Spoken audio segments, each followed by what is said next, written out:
कार्तिक महात्म्य अध्याय 12. श्री गणेशाय नमः. नारद म्हणतात, राजा, जलांधराने मोठ्या भक्तीने माझी पूजा केली व हसून मला म्हणाला, हे ब्राह्मण, आपण कुठून आलात? विशेष काय काय पाहिले? येथे कोणत्या कार्याकरिता आला त्याची मला आज्ञा करा. नारद म्हणतात, हे दैत्येंद्रा, मी सहज कैलासाला गेलो असता तेथे पार्वतीसह शंकर बसलेले पाहिले. तेथे 10,000 योजने कल्पवृक्षांचे वन आहे. शेकडो कामधेनू आहेत व चिंतामणीचा सर्वत्र चकचकाट आहे.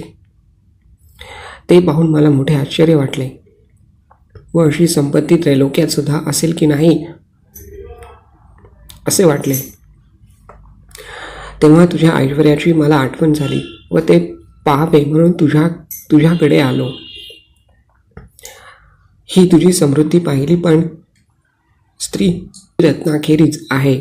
तेव्हा मी विचार केला की या त्रैलोक्यात शंकरासारखा संपत्तीवान दुसरा कोणी नाही. तुझ्याजवळ अप्सरा, नागकन्या वगैरे पुष्कळ आहेत, तरी त्या पार्वतीच्या रूपाची बरोबरी खात्रीने करणार नाहीत. जिच्या लावण्य समुद्रात ब्रह्मदेव निमग्न होऊन धैर्यच्युत झाला, अशा त्या पार्वतीची बरोबरी कोण करणार आहे? मदनाचा नाश करणारा विरक्त असा शंकर असून तिच्या रूपाला भुलून तिच्या लावण्य रूप समुद्रात मासोळीसप्रमाणे फिरत होता. पार्वतीचे रूप पाहून तशी स्त्री उत्पन्न करावी म्हणून ब्रह्मदेवाने पुन्हा पुन्हा स्त्री उत्पन्न केल्या. त्या अप्सरा झाल्या, परंतु तशी एकही स्त्री झाली नाही. अशा स्त्रीचा जो उपभोग घेणारा त्याचीच संपत्ती श्रेष्ठ आहे. तू सर्व रत्नांच्या धनी आहेस, तरी तसे तुझे ऐश्वर्य नाही. याप्रमाणे बोलून त्याचा निरोप घेऊन मी गेल्यानंतर पार्वतीच्या रूपाचे वर्णन त्याने ऐकल्यामुळे तो कामज्वराने पीडित झाला. नंतर विष्णूच्या मायेने मोहित झाल्यामुळे त्याने आपला दूत राहू याजला शंकराकडे पाठविले. तो शुक्ल पक्षीच्या चंद्राप्रमाणे तेजस्वी अशा कैलासाला गेला.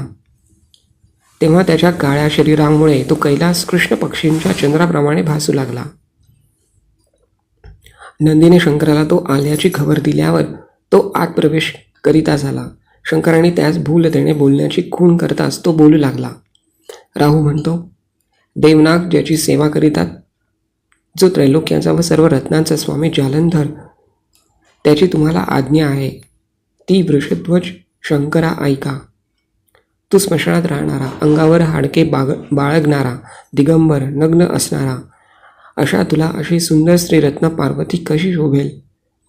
मी सर्व रत्नांचा मालक आहे आणि पार्वती स्त्रिया रत्न आहेत, तेव्हा ती मलाच योग्य आहे. तुला भिक्षा मागून खाणाराला ती योग्य नाही. नारद म्हणतात, याप्रमाणे राहू बोलत आहे. इतक्या शंकराच्या भुवयामधून विजेसारखा शब्द करणारा भयंकर पुरुष निघाला. त्याचे तोंड सिंहासारखे, जीभ बाहेर आलेली व ललट करणारी अग्नीच्या ज्वाळेप्रमाणे त्याचे डोळे, मोठा उंच केस उभे, शरीर कृश भयंकर असा दुसरा नरसिंहच असा तो पुरुष राहूला खाण्याकरिता धावला. ते पाहून राहू घाबरून भयाने आणि अतिवेगाने बाहेर पळाला, तरी त्याला त्याने धरले.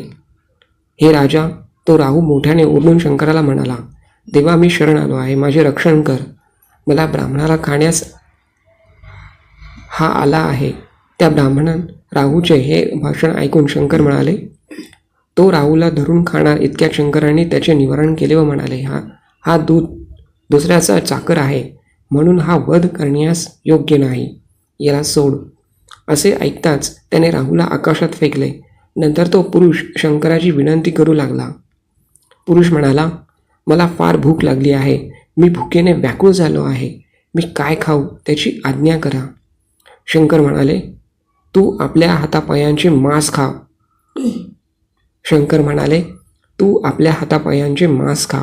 नारद म्हणतात, शंकरांनी अशी आज्ञा करीतच तो आपल्यालाच खाऊ लागला. हात पाय वगैरे सर्व मांस खाल्ले, फक्त मस्तक शेष राहिले. ते पाहून शंकर प्रसन्न झाले. असे घोर कर्म करणारा पुरुष पाहून विस्मय वाढून बोलले. शंकर म्हणतात, तू कीर्तिसुख या नावाचा होऊन नेहमी माझे दारात राहा.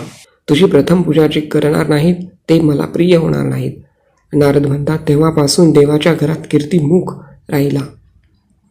जे अगोदर त्याची पूजा करणार नाहीत त्यांची पूजा निष्फळ होईल. त्याने फेकलेला राहू